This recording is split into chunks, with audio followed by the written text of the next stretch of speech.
Some people know me as someone who writes a lot, and some people know me as someone who makes music sometimes. Some know me personally, some know me as all of the above. But there's a part of me that most people don't know, a set of experiences that shaped almost everything about who I am. I spent a lot of time wondering if I was the problem, or if the real problem is the way that the world responds to pain.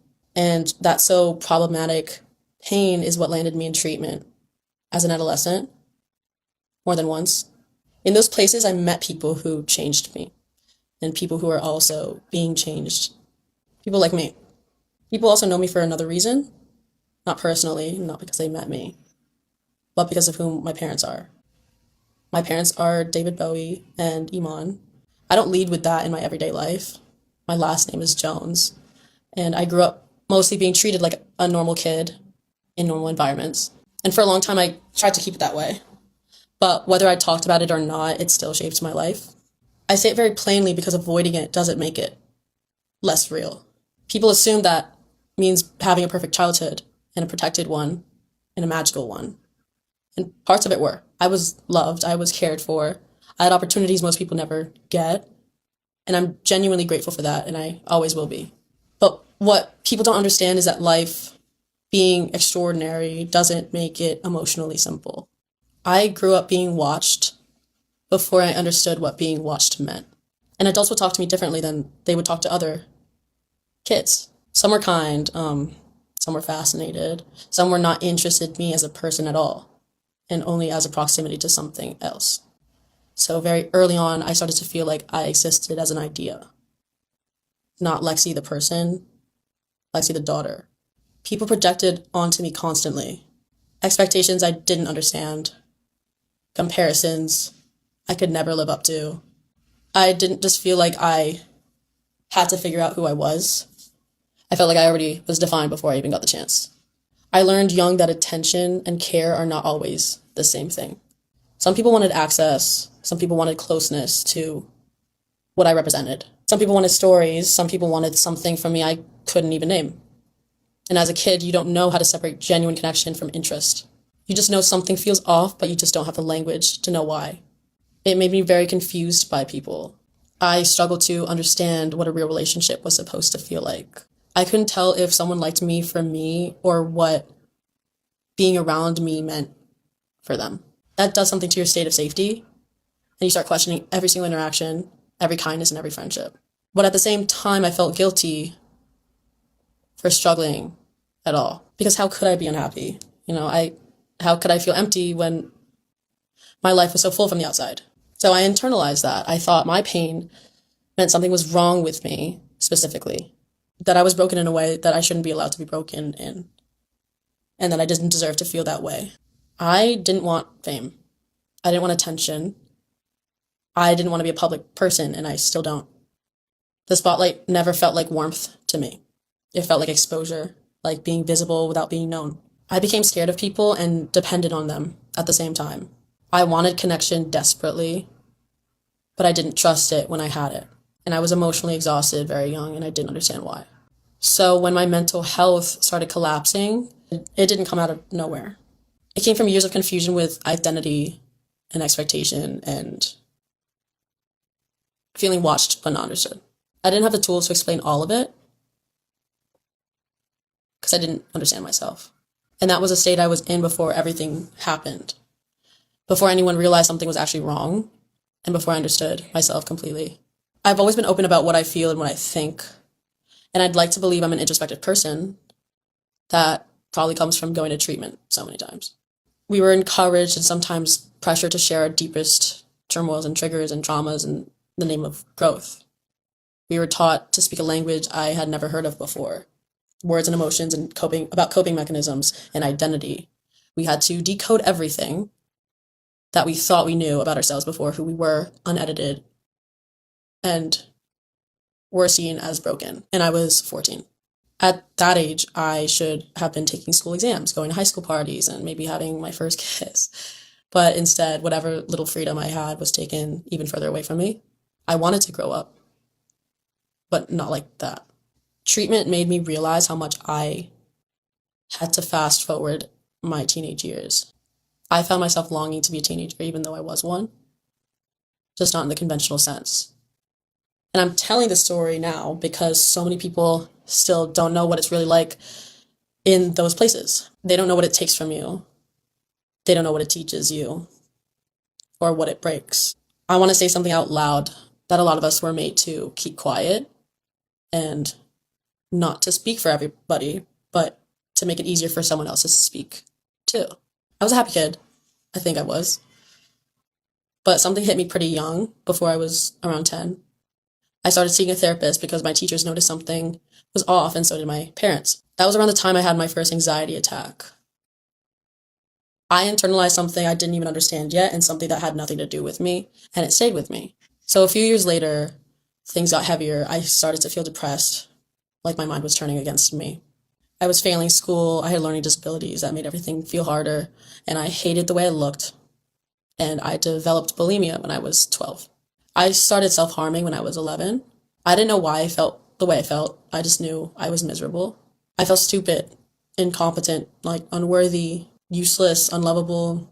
And having successful parents kind of only made it worse. It felt like I would never live up to them. I couldn't understand how I came from people that were thriving in every single direction while I was failing at everything.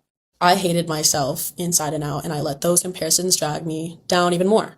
When my dad was diagnosed with cancer, I was at my breaking point. I was barely 14. I could already see what the future would look like for my family and for all of us. I felt broken before it even happened, and I didn't want to stick around to watch it fall apart. That's when I turned to drugs and alcohol. It was my first year of high school, and everyone around me was experimenting. But for me, it wasn't about fun. I wasn't experimenting. I was escaping from my complicated mind, my complicated family, my complicated school. When the party ended, for everybody else, I kept going, and I drank and got high alone. I was angry, I was scared, I was numb, but I felt free. Free from being agreeable, free from being the well-behaved version of myself. I broke out in defiance. I did everything I wasn't supposed to do and more. Because I was angry. I was scared, I was numb. But I was free until I wasn't. My mental health kept declining and my substance use got worse. And I became someone who lashed out. I was cruel to people who didn't treat me the way I wanted to be treated. Part of me felt like I was trying to make up for all the times that I felt like a doormat. Like I was begging to be respected by becoming something people feared, or at least noticed. I couldn't keep pasting a smile on my face while I was breaking, but my breaking didn't just affect me. That's something I didn't realize back then. This was a build-up to where it all led, which was my first form of treatment, and that was wilderness therapy. It didn't happen in the middle of the night. It was a weekday morning. I already had gotten ready for school. My mom called me out to the living room. My dad, my godmother, and my mom were all standing there. It felt like an intervention, and in some ways it was. My dad read a letter he had written. I don't really remember what it said, but I do remember the last line, and it said, "I'm sorry we have to do this." Then two men came through the door, and they were both well over 6 feet tall. They told me I could do this the easy way or the hard way. I chose the hard way. I resisted, I screamed, I held onto the table leg. They grabbed me, they put their hands on me, they pulled me away from everything I knew, and I was screaming bloody murder. I was screaming for someone to help me, but no one did. My parents and my godmother just watched. They were crying, but they let it happen. The men looped a rope around me, around my body, not to hurt me, though, just to control me. It hurt anyway, and I felt like cattle. I felt stripped of any right to stay in my own life. They got me back into a black SUV and shoved me inside. But by the time the door shut, my parents were already gone. I was alone. I was in a car with two strange men that wouldn't tell me where we were going, and I just sat there, like, completely horrified and silent. As we got closer to wherever they were taking me, I started to realize how far I was from home. It felt like the middle of nowhere. And it was winter. There were piles of snow everywhere. I didn't know exactly where we were, but I knew I was not going to be home for a very long time. We pulled into a parking lot, and there was a small building. That was a front office. And it was the beginning of whatever my life was about to become. They strip searched me. They made sure I wasn't hiding anything in or on my body. They did kindly hold a sheet up in front of me while I was undressing so I wouldn't be exposed all the way. And they handed me clothes, which was a blue fleece crew neck snow pants, a kind of greenish jacket and hiking boots, and a giant ass backpack that was bigger than me at the time. I have never heard of anything like this before. I didn't know wilderness therapy existed. I was a city girl.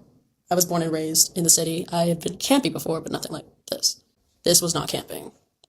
It felt like boot camp's weird cousin, and it was disguised as something therapeutic. I was there for 91 days, 3 months. We could only communicate with people from the outside world through letters, and only once a week. And even then, only approved people were allowed to write to us or hear from us. We made fires by stripping birch bark and striking flint and steel, and if we got more advanced, we would learn how to bow drill. We cooked our meals over those fires and learned how to tie knots to set up tarps, and we would sleep under those tarps on a yoga mat and a sleeping bag. We dug holes in the ground to use as bathrooms, far away from the site, and every time we used the bathroom, we had to count out loud so that staff would keep track of us. And this kind of thing kind of becomes normal after a while, even though it shouldn't. When you first arrive, you're not allowed to talk to anybody in the group, and not the other kids, not to yourself out loud. You're considered a potential safety risk until they can evaluate your behavior and decide if you're fit to be incorporated in the group. So until then, you're invisible in a way that's really hard to describe. Like you're being watched but not acknowledged. There was a lot of therapy. Some of it was helpful. Some of it felt like being cracked open and left exposed. I had a great group of girls that were with me. It felt like a real community. We made each other laugh. We made each other feel human, even in a place that was stripping that away from us. But still, the entire experience felt dehumanizing. Like the whole point was to take away every basic human comfort and need. No TV, no bed, no roof, no privacy. So that we'd behave right in hopes of earning back small privileges. We showered once a week. We didn't have mirrors. We weren't allowed to know the time of day. I once made tweezers out of a twig because I wanted to groom myself and I wanted to feel feminine and clean. I wanted to feel like a girl again because that's part of being human. Natural instinct to care for yourself, to feel good in your own skin.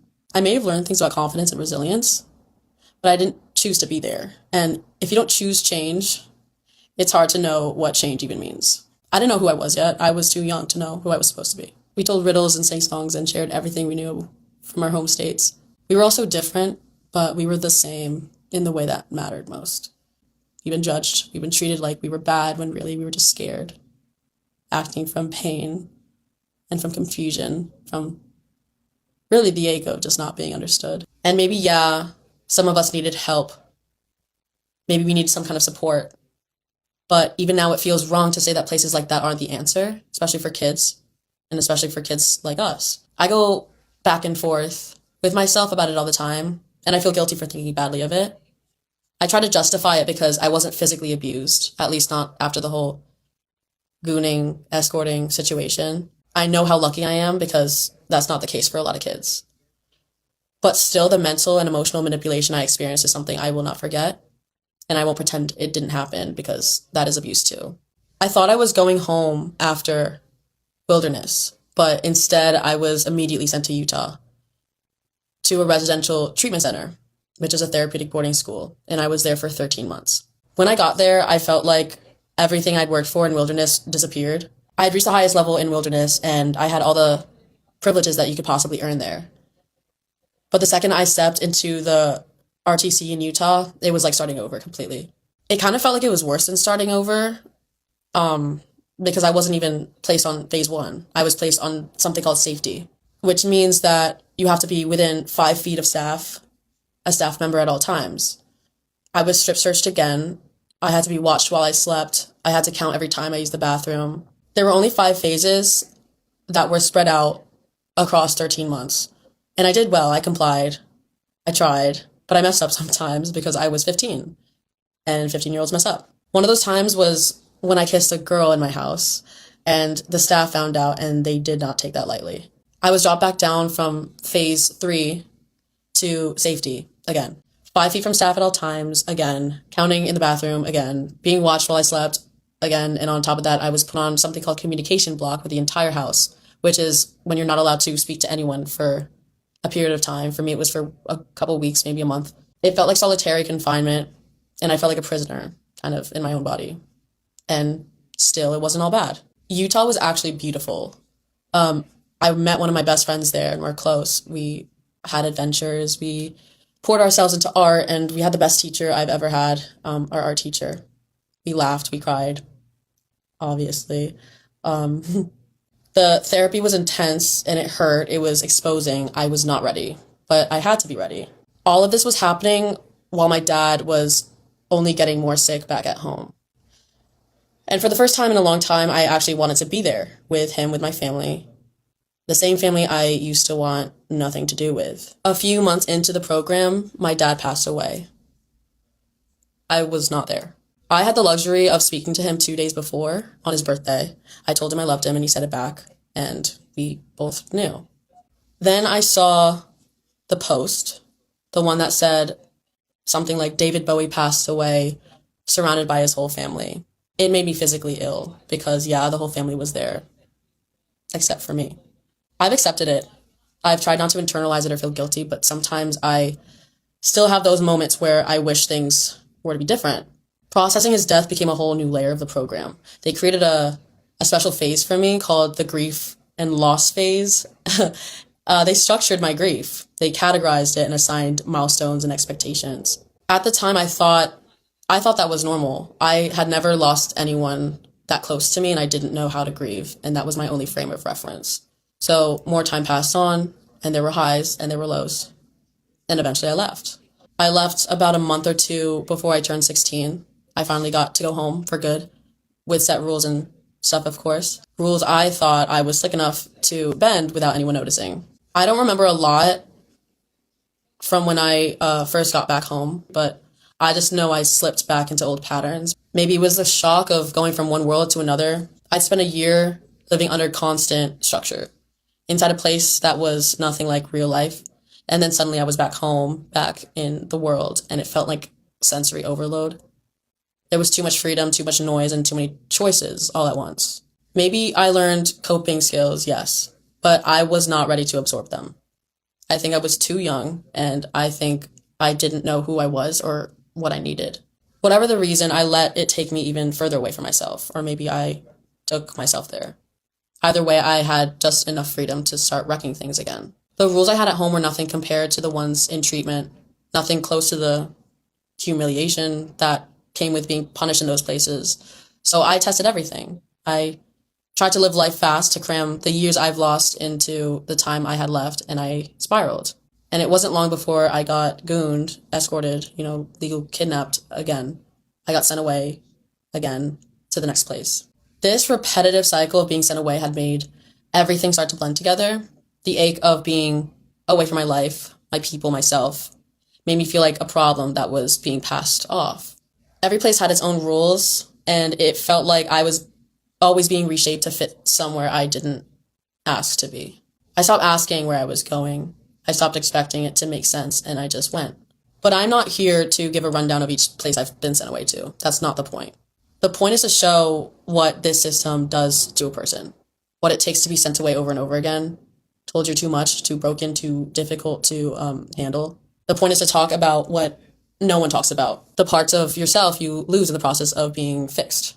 The point is to make this real so that it's not just a memory I carry in private or something other people dismiss as a phase I grew out of. The point is that this happened to me and to a lot of other kids that deserve better.